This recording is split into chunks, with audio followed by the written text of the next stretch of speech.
नमस्कार दोस्तों, आप सभी लोगों का स्वागत है आपके अपने यूट्यूब एग्जामपुर एकेडमी में। आज हम लोग देखने वाले हैं TST PST LT grade assistant professor BPSC teacher DSSB RPSC जो भी हो टीचिंग का। आज हम लोग उसमें फिजिकल जियोग्राफी का क्लासेस देखेंगे जो जीरो टू हीरो मतलब कि जो बेसिक्स जानना चाहते हैं उनके लिए भी है।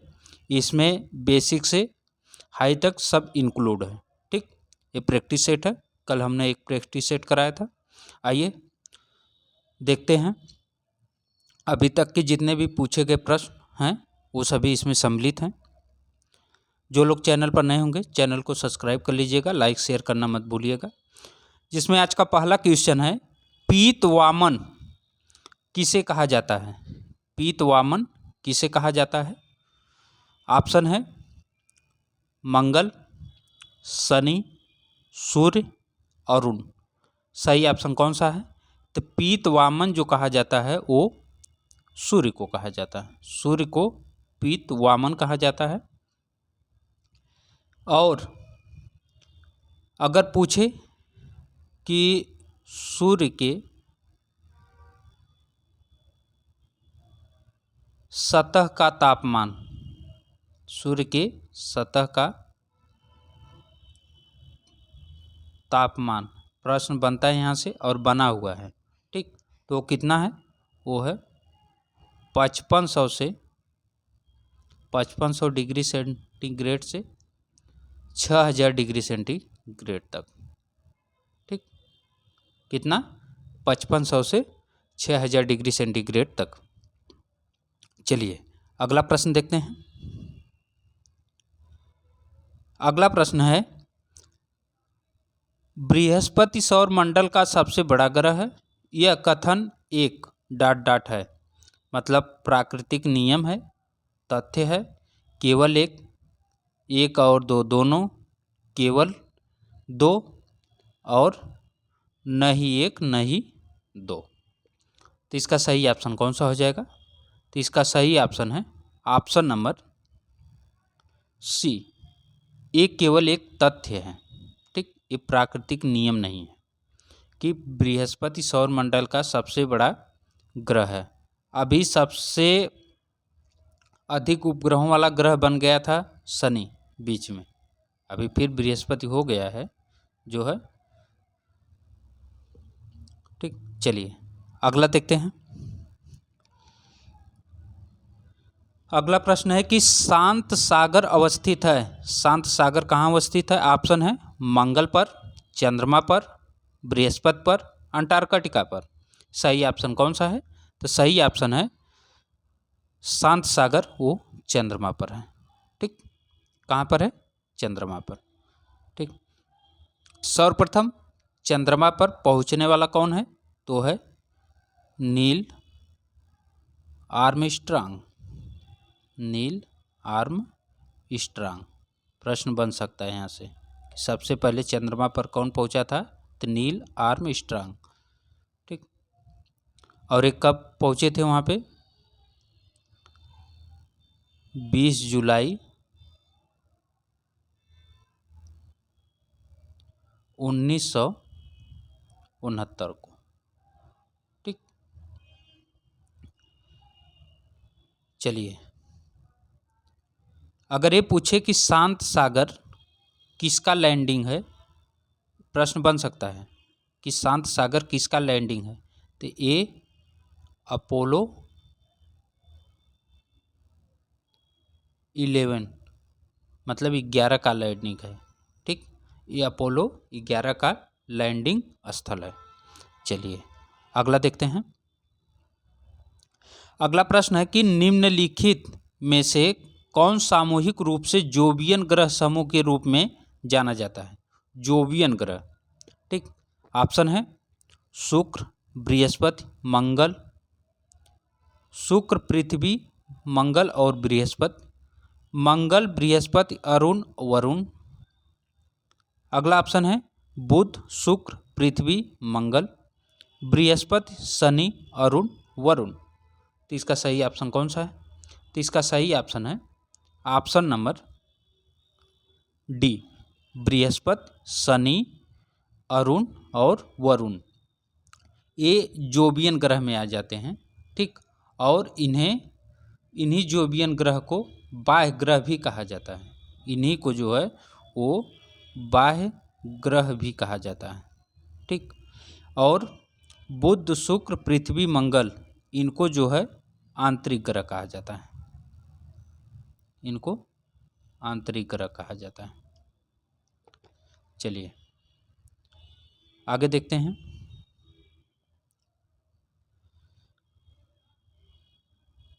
इन्हें जोबियन ग्रह क्यों कहा जाता है? क्योंकि ये गैसों के बने होते हैं। ठीक, ये गैसों के बने होते हैं। प्रश्न पूछ सकता है यहाँ से। ठीक, चलिए अगला प्रश्न देखते हैं। अगला प्रश्न है कि निम्न में से कौन एक सौर मंडल का सर्वाधिक चमकीला ग्रह है? सौर मंडल का सर्वाधिक चमकीला ग्रह कौन सा है? वो है बृहस्पति, मंगल, शुक्र, पृथ्वी। इनमें से कौन सा सही है? तो इसका सही ऑप्शन कौन सा है? सही ऑप्शन है ऑप्शन नंबर सी, शुक्र। शुक्र जो है वो सौर मंडल का सबसे अधिक चमकीला ग्रह है और इसे पृथ्वी का जुड़वा ग्रह, भग्नी ग्रह, शाम और सुबह का यानी भोर का तारा भी इसे कहा जाता है। ठीक, चलिए, और इसका टेम्परेचर सबसे अधिक होता है। ये सारी विशेषताएं शुक्र में पाई जाती हैं। चलिए अगला देखते हैं। अगला प्रश्न है कि सूर्य के चारों ओर शनि ग्रह की परिक्रमा अवधि कितने वर्ष है? सूर्य के चारों ओर शनि ग्रह की परिक्रमा अवधि कितने वर्ष है? ऑप्शन है 28.20 वर्ष, 84 वर्ष, 30.06 वर्ष, 29.46 वर्ष। इसका सही ऑप्शन कौन सा है? सही ऑप्शन है 29.46 वर्ष है। ठीक, शनि जो परिक्रमण करता है सूर्य का वो 29.46 वर्ष में करता है। चलिए अगला प्रश्न देखते हैं। अगला प्रश्न है कि निम्नलिखित में से सौर परिवार के पिंडों के बढ़ते घनत्व के अनुसार कौन सा सही क्रम में है? इसमें कौन सा जो है सौर परिवार के पिंडों में बढ़ते घनत्व के अनुसार सही क्रम में है? घनत्व पूछा है। ऑप्शन है बृहस्पति, बुध, पृथ्वी और मंगल। बृहस्पति, मंगल, बुध और पृथ्वी। मंगल, बुध, बृहस्पति, पृथ्वी। मंगल, बुध, पृथ्वी, बृहस्पति। इसका सही ऑप्शन कौन सा है? सही ऑप्शन है option number B. Option number B सही है। जो इसका बढ़ते क्रम में घनत्व है वो बृहस्पति का है, मंगल का, बुध, फिर पृथ्वी का। ठीक, ऐसे ये चलता है। चलिए अगला प्रश्न देखते हैं। अगला प्रश्न है कि निम्नलिखित में से सौर परिवार का दूसरा सबसे बड़ा पिंड कौन सा है? सौर परिवार का दूसरा सबसे बड़ा पिंड कौन सा है? सूर्य, बृहस्पति, शनि, यूरेनस। तो सौर परिवार का दूसरे सबसे बड़ा पिंड कौन सा है? तो इसका सही ऑप्शन कौन सा हो जाएगा? तो इसका सही ऑप्शन है option number B, Brihaspati. Brihaspati वो जो है वो सौर मंडल का दूसरा सबसे बड़ा पिंड है। ठीक, सबसे बड़ा पिंड कौन है? तो वो है सूर्य। चलिए अगला देखते हैं। अगला प्रश्न है कि जीपीएस में कितने उपग्रहों का उपयोग किया जाता है? जीपीएस में कितने उपग्रहों का उपयोग किया जाता है? 28, 24, 26, 30। इसका सही ऑप्शन कौन सा है? सही ऑप्शन है 24। 24 उपग्रहों का जीपीएस में उपयोग किया जाता है। चलिए अगला प्रश्न देखते हैं। अगला प्रश्न है कि चुंबकीय तूफान क्या है? ऑप्शन है खगोलीय पिंडों के चुंबकीय क्षेत्रों में गड़बड़ी, चुंबकीय ध्रुवों की शक्ति में वृद्धि, उत्तर और दक्षिण ध्रुवों का परिवर्तन, उच्च चुंबकीय धाराओं के कारण महासागरों में उत्पन्न तूफान। तो इसका सही ऑप्शन कौन सा है?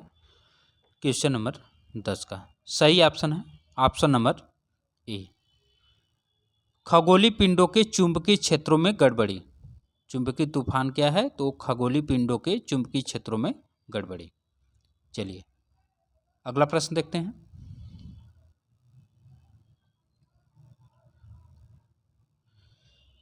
अगला प्रश्न है, किस ग्रह का कोई उपग्रह नहीं है? किस ग्रह का कोई उपग्रह नहीं है? मंगल, अरुण, शुक्र, वरुण। सही ऑप्शन कौन सा है? तो सही ऑप्शन इसका है जो है वो है शुक्र। शुक्र के पास और बुध, ये दो ऐसे ग्रह हैं जिनके पास उपग्रह नहीं है। इन दोनों के पास उपग्रह नहीं है। ऑप्शन नंबर सी सही हो जाएगा। ठीक, चलिए अगला देखते हैं। अगला है कि निम्नलिखित में से कौन ग्रह सूर्य के सबसे अधिक दूर पर है? सबसे अधिक दूरी पर कौन सा है? वरुण नेपच्यून, अरुण यूरेनस, शनि पृथ्वी। सही ऑप्शन इसका कौन सा है? सही ऑप्शन है वरुण नेपच्यून। ये जो है सबसे अधिक दूरी पर है। ठीक, सबसे निकट कौन है? तो वो है बुध। ठीक, चलिए अगला देखते हैं। कहाँ वर्ष की लंबाई सबसे अधिक है? वर्ष की लंबाई सबसे अधिक कहाँ पे है? ऑप्शन है बुध, बृहस्पति, पृथ्वी, प्लूटो। तो इसका सही ऑप्शन कौन सा है? इसका सही ऑप्शन है ऑप्शन नंबर डी प्लूटो। जब प्रश्न पूछा गया था तो उस समय प्लूटो को रखा गया था। अभी जो है प्लूटो न दे के यहाँ पे जो देगा वो देगा वरुण। ठीक, चलिए अगला देखते हैं। अगला प्रश्न है, सूर्य का सबसे नज़दीकी ग्रह कौन सा है? सूर्य का सबसे नज़दीकी ग्रह कौन सा है? वो है ऑप्शन शुक्र, बुध, बृहस्पति, मंगल। इसका सही ऑप्शन कौन सा है? सही ऑप्शन है वो है बुध। ठीक, चलिए अगला देखते हैं। अगला प्रश्न है कि खगोलविदों के अनुसार ब्रह्मांड में आकाश गंगाओं की लगभग कुल संख्या है, तो कुल कितनी संख्या है?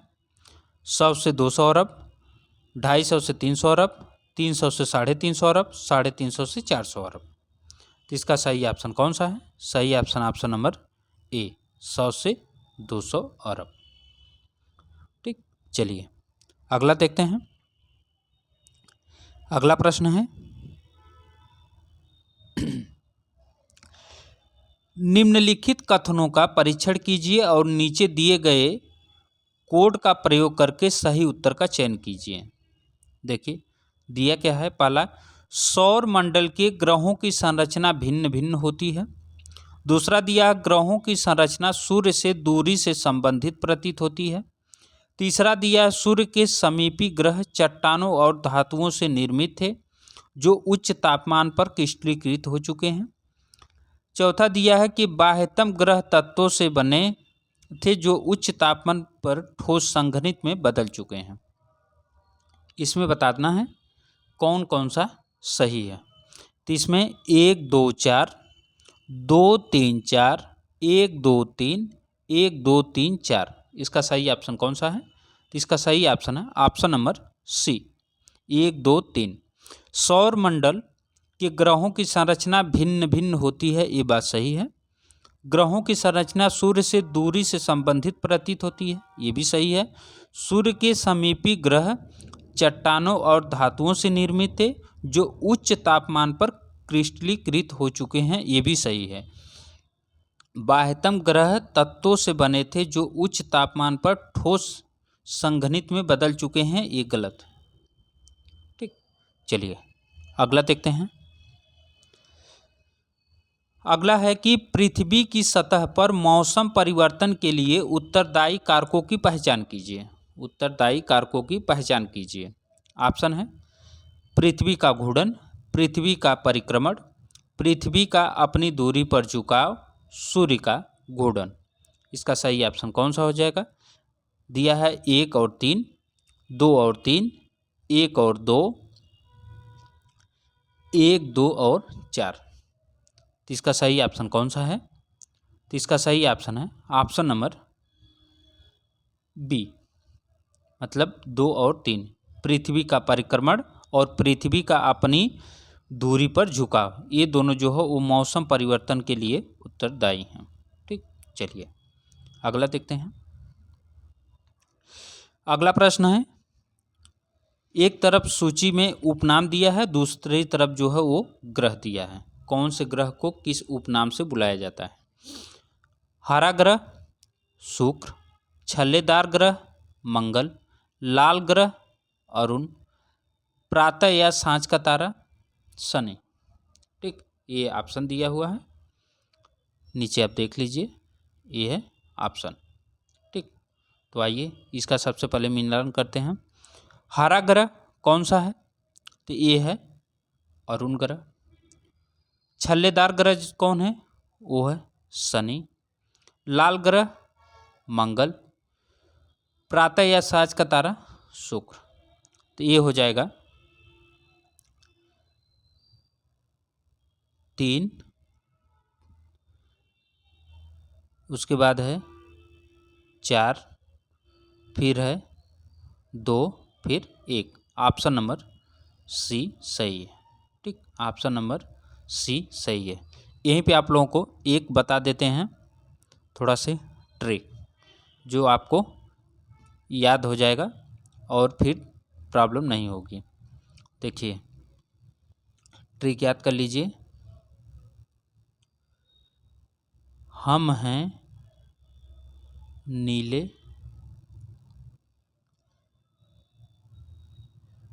पति हैं पीले, शुक्र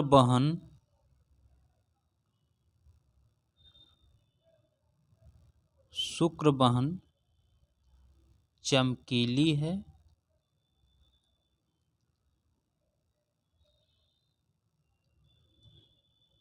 लाल है मंगल, लाल है मंगल, शनि है काला,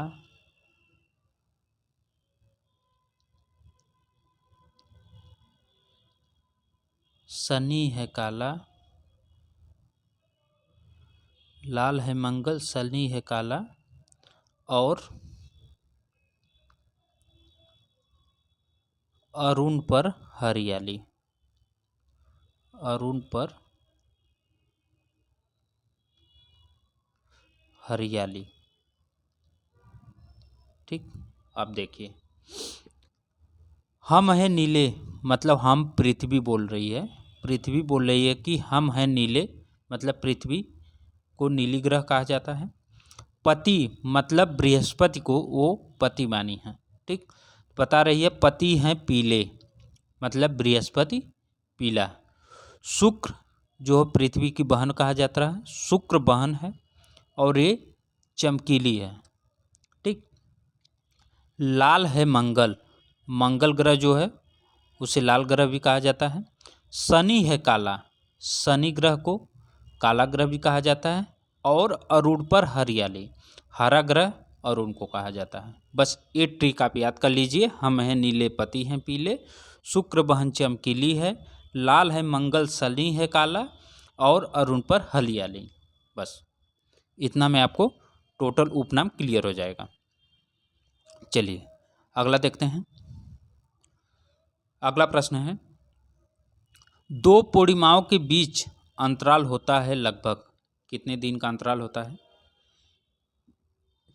ऑप्शन है 26.5 दिन का, 27.5 दिन का, 28.5 दिन का, 29.5 दिन का। तो 2 पूर्णिमाओं के बीच कितने दिन का होता है अंतराल? तो होता है 29.5 दिन का। ठीक, चलिए अगला देखते हैं। अगला प्रश्न है कि हेलियोसेंट्रिक सिद्धांत डॉट डॉट द्वारा प्रतिपादित किया गया। हेलियोसेंट्रिक सिद्धांत, ऑप्शन है कॉपरनिकस, टालमी, लाप्लास, चैम्बरलिन। तो इसका सही ऑप्शन कौन सा है? सही ऑप्शन है कापरनिकस।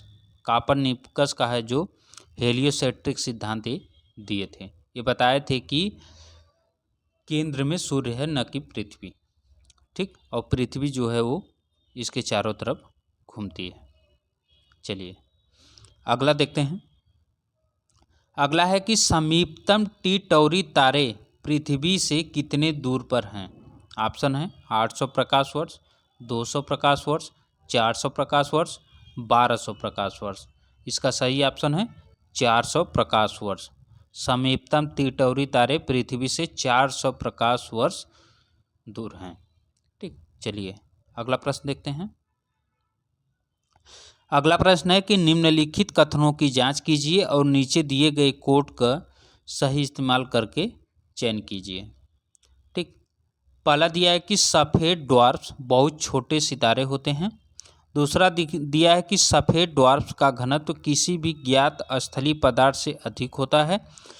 तीसरा दिया उनका घनत्व पानी के 10 लाख गुना हो सकता है।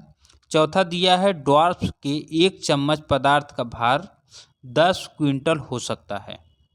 ठीक, नीचे ऑप्शन दिया हुआ है 1 2 3 4, 1 3 4, 2 3 4, 1 2 3। सही ऑप्शन कौन सा है? इसका सही है option number A. Option number A सही है। ये चारों ऑप्शन जो है वो सही दिए हुए हैं। चलिए अगला देखते हैं।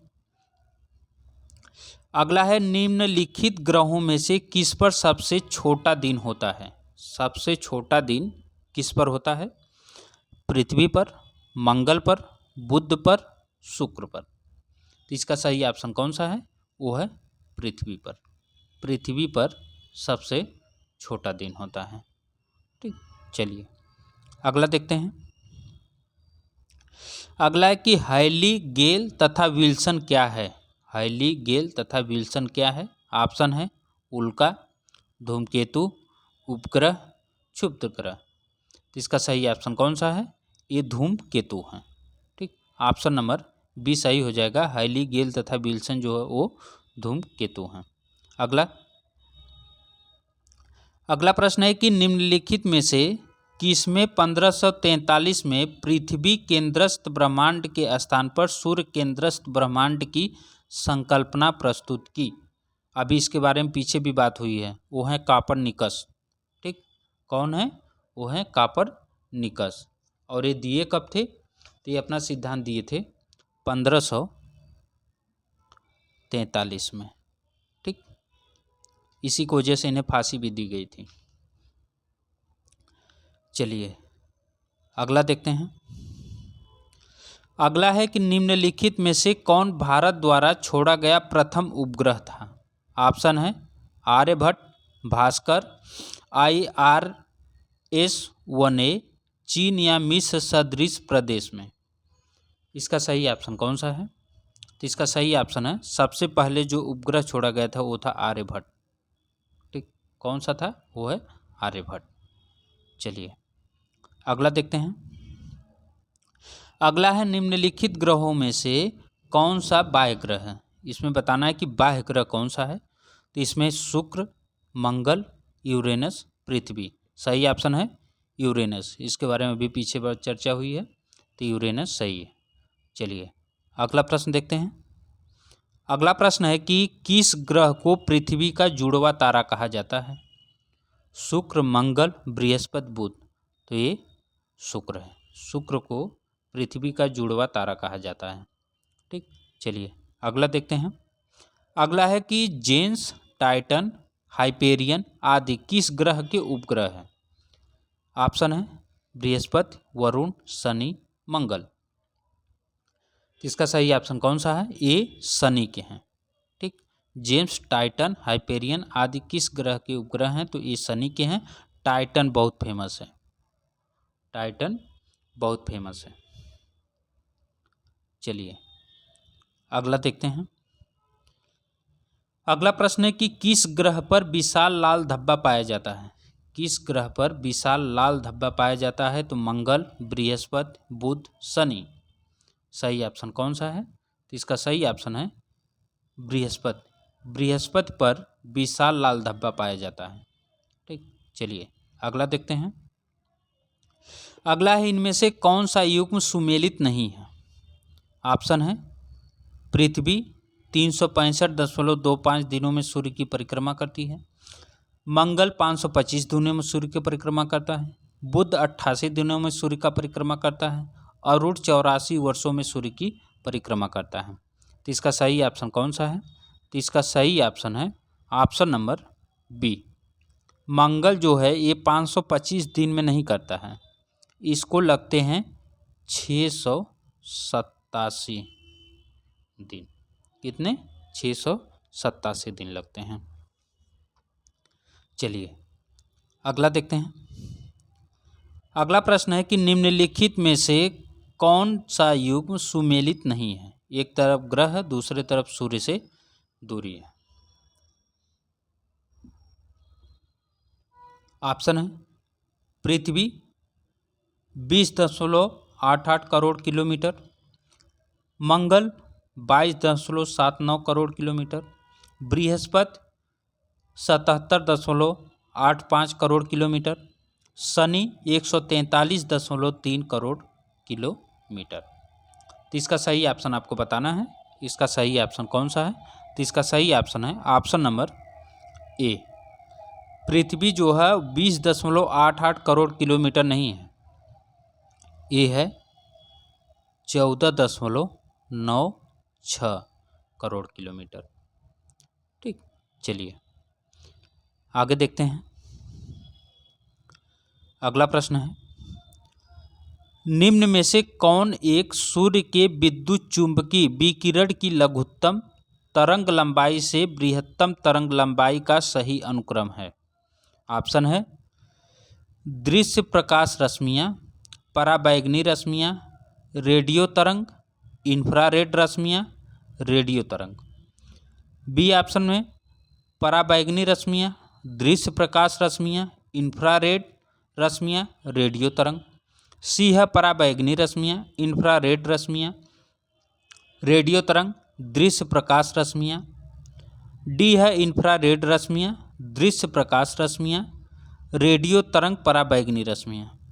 ठीक, इसका सही ऑप्शन कौन सा है? तो इसका सही ऑप्शन है ऑप्शन नंबर बी, पराबैंगनी रश्मियाँ, दृश्य प्रकाश रश्मियाँ, इंफ्रारेड रश्मियाँ और रेडियो तरंग।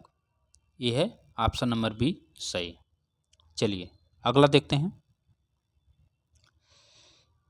अगला प्रश्न है कि क्षुद्र ग्रहों एवं सूर्य के बीच के ग्रह हैं कौन कौन हैं? क्षुद्र ग्रह एवं सूर्य के बीच की बात कर रहा है।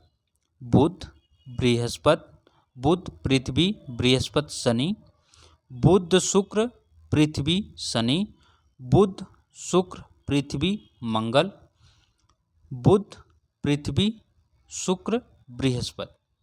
ठीक, तो इसका सही ऑप्शन कौन सा है?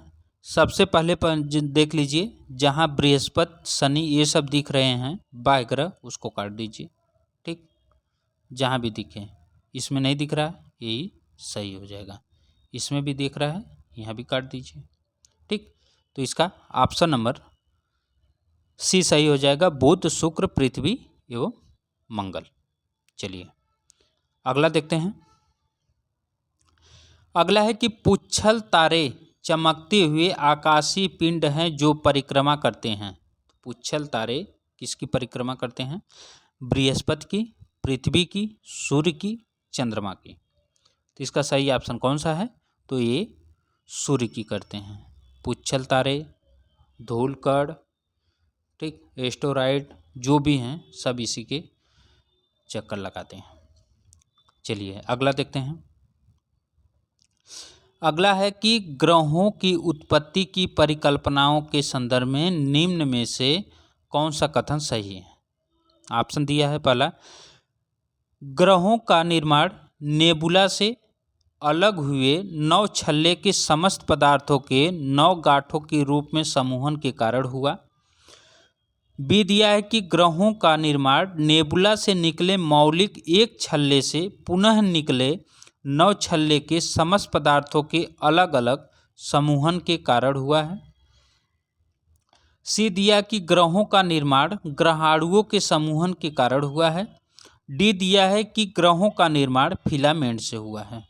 ठीक, तो बताना है इसका सही ऑप्शन कौन सा है। तो इसका सही ऑप्शन कौन सा है? तो इसका सही ऑप्शन नंबर डी है, जो ग्रहों का निर्माण फिलामेंट से हुआ है। ठीक, और ये बताया कौन था?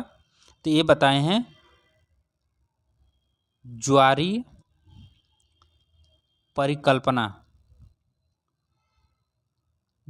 परिकल्पना में जेम्स जीन्स। कौन बताए हैं? James Jeans. ठीक, चलिए अगला देखते हैं। अगला प्रश्न है प्रश्न नंबर 38। कथन ए और कारण आर दिया हुआ है, इसमें बताना है।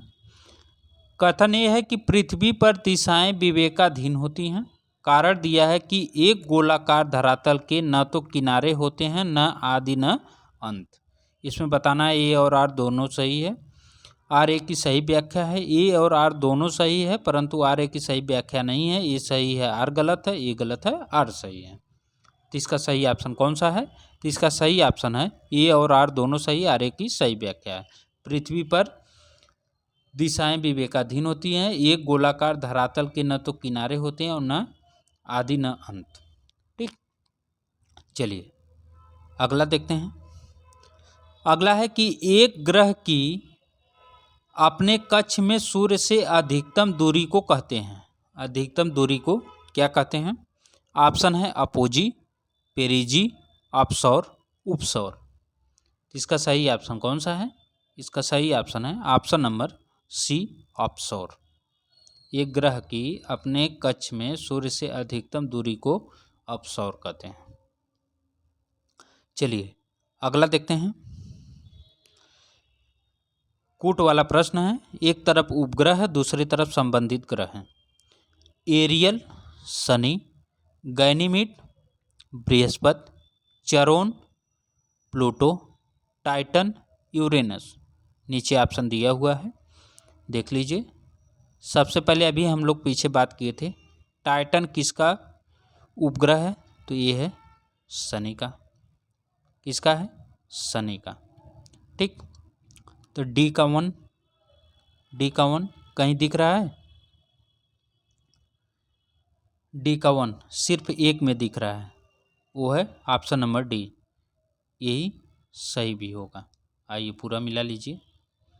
देखिए एरियल जो है ये यूरेनस का है, गैनीमीड बृहस्पति का है, और चरोन जो है वो प्लूटो का है। ए का 4, बी का 2, सी का 3, डी का 1। ऑप्शन नंबर डी सही। चलिए अगला देखते हैं। अगला है कि ग्रीष्म क्रांति के बारे में निम्न कथनों को कूट से सही उत्तर चुनना है।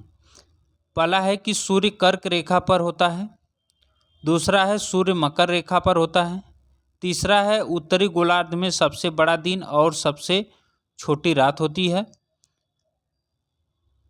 चौथा दिया कि दक्षिणी गोलार्ध में सबसे बड़ा दिन और सबसे छोटी रात होती है। 1 और 2 सही है, 2 और 4 सही है, 1 और 3 सही है, 2 और 3 सही है। इसमें बताना है कौन सही है। तो सही ऑप्शन है ऑप्शन नंबर सी, ए और 1 और 3 सही है। तो सूर्य कर्क रेखा पर होता है, उत्तरी गोलार्ध में सबसे बड़ा दिन और सबसे छोटी रात होती है। चलिए अगला देखते हैं। अगला है निम्नलिखित में से किस ग्रह के सर्वाधिक उपग्रह हैं? किस ग्रह के सर्वाधिक उपग्रह हैं? ऑप्शन है शुक्र, शनि, बृहस्पति, अरुण। इसका सही ऑप्शन कौन सा है? सही ऑप्शन है ऑप्शन नंबर सी, बृहस्पति। ठीक, बृहस्पति के सबसे अधिक उपग्रह। अभी बीच में जो है वो शनि के हो गए थे। ठीक, तो अभी बृहस्पति फिर हो गया है, हो सकता है कि कुछ दिन बाद फिर शनि हो जाए। चलिए अगला देखते हैं। अगला है कि एस्टेरॉयड बेल्ट निम्न में से किन ग्रहों के बीच स्थित है? ऑप्शन है बृहस्पति और शुक्र के, बृहस्पति और अरुण के, बृहस्पति और शनि के, बृहस्पति और मंगल के। तो इसका सही ऑप्शन कौन सा है? तो एस्टेरॉयड बेल्ट जो होते हैं क्षुद्र ग्रह, वो बृहस्पति और शनि के बीच होते हैं। ठीक, चलिए ऑप्शन नंबर डी सही है। अगला है ग्रहों के चारों ओर चक्कर लगाने वाले आकाशीय पिंडों को कहा जाता है। ग्रहों के चारों ओर चक्कर लगाने वाले आकाशीय पिंडों को कहा जाता है, क्या कहा जाता है? तारे, निहारिका, उपग्रह, क्षुद्र ग्रह या एस्टेरॉयड। तो ग्रहों के चारों ओर चक्कर लगाने वाले आकाशीय पिंड को क्या कहा जाता है? तो इसका सही उत्तर है उपग्रह कहा जाता है। ठीक, चलिए सूर्य का चक्कर ग्रह लगाते हैं और ग्रहों का चक्कर कौन लगाता है? तो ग्रहों के चक्कर उपग्रह लगाता है।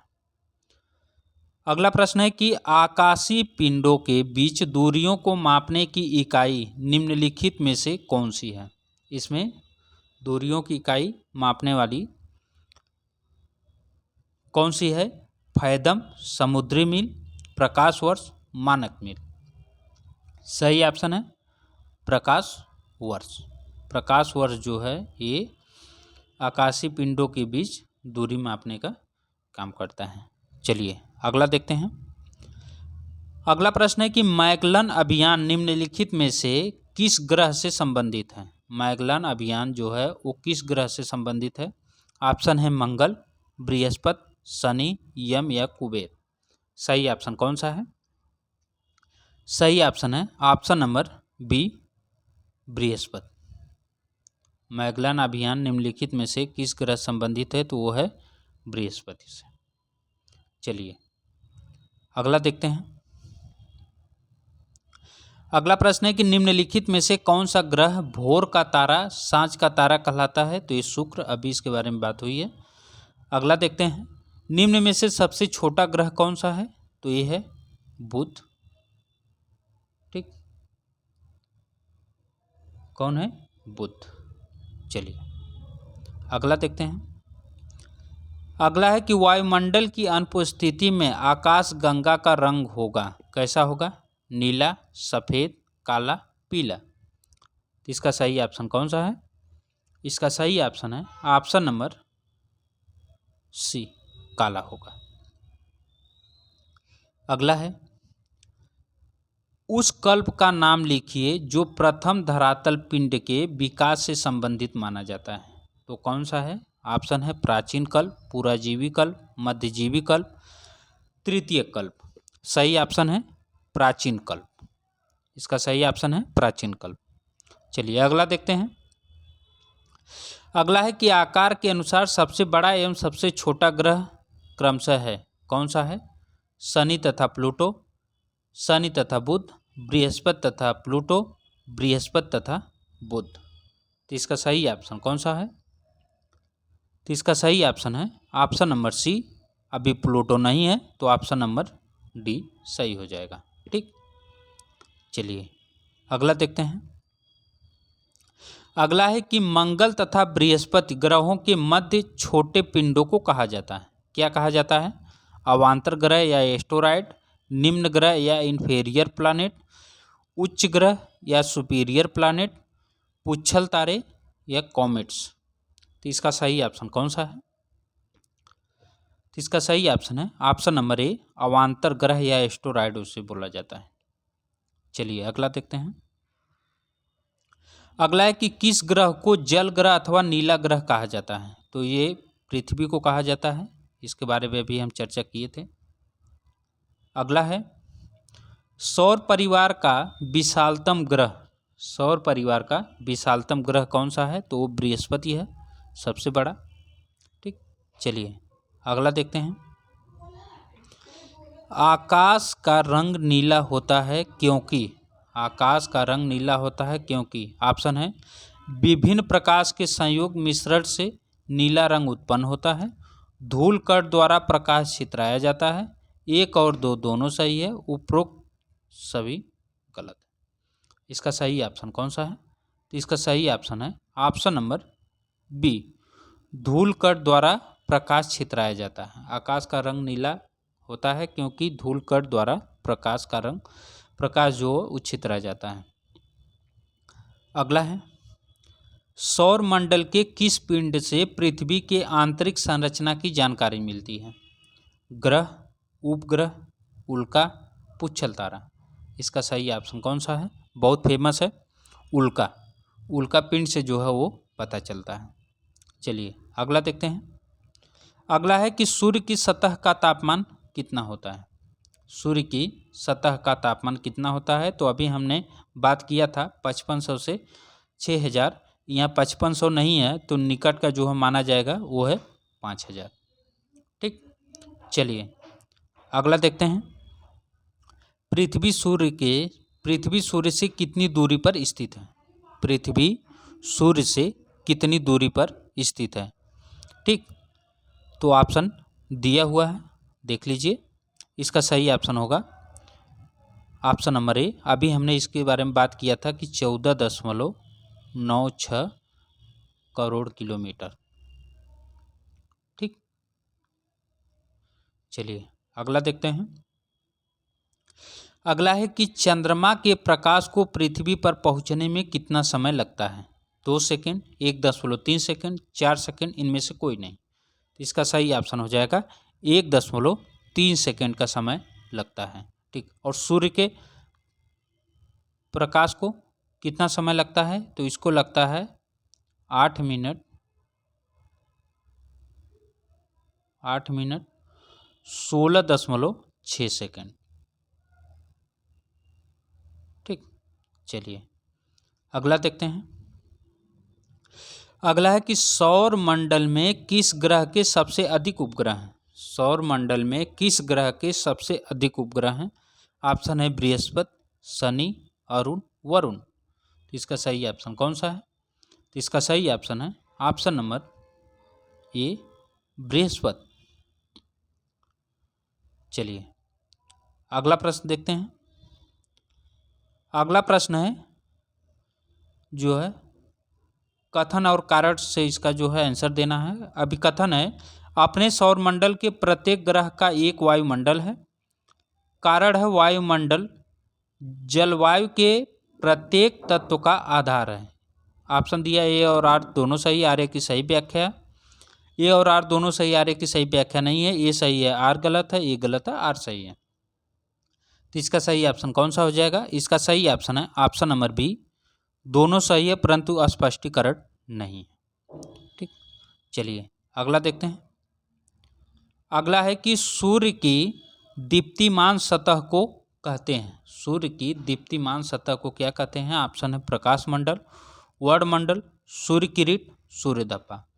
सही ऑप्शन है ऑप्शन नंबर ए, प्रकाश मंडल कहा जाता है। ये रहे आज के प्रश्न कैसा लगा कमेंट बॉक्स में बताइएगा। लाइक शेयर चैनल को सब्सक्राइब करना मत भूलिएगा। फिर मिलेंगे नेक्स्ट वीडियो में, तब तक के लिए नमस्कार।